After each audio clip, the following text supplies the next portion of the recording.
Сакам да ја информирам јавноста дека општина Струмица ги реализира активностите од планот за чист воздух за оваа година. Една од приоритетните компоненти на планот за чист воздух е директното справување со причините за загадувањето, кој ги вклучува мерките кои се однесуваат на замена на начинот на затоплување на јавните објекти. Деновиве се врши промена на нееколошки системи за грејење по завршениот јавен повик за реализација на програмата за намалување на аерозагадувањето за 2019 година, замена на опрема, нееколошки системи за грејење во градинките, основните и средните училишта, здравствени објекти и административни објекти преку Генералниот секретаријат на владата на Република Северна Македонија.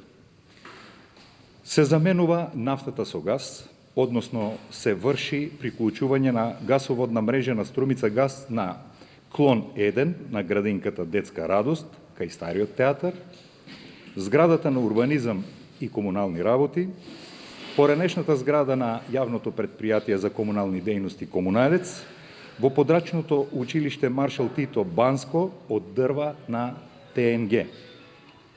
Со добиен грант од 5 милиони денари од владата на Република Северна Македонија започнува приклучувањето на гасоводна мрежа на болницата. Во завршна фаза е промена на дрвената столарија во домот на АРМ, по јавниот повик за реализација на програмата за намалување на аерозагадувањето за 2019 година, енергетска ефикасност на јавните и административните објекти преку Генералниот секретаријат на владата на Република Северна Македонија. Со добиен грант од 3 милиони денари се подобрува енергетската ефикасност во овој објект. Со новите прозори и врати побрзо и полесно ќе се загрее просторот и значително ќе се намалат губитоците на топлина, а со тоа ќе се намали и потрошувачката на енергија. Домот на армијата е еден од јавните и административни објекти кои се дел од планот за чист воздух.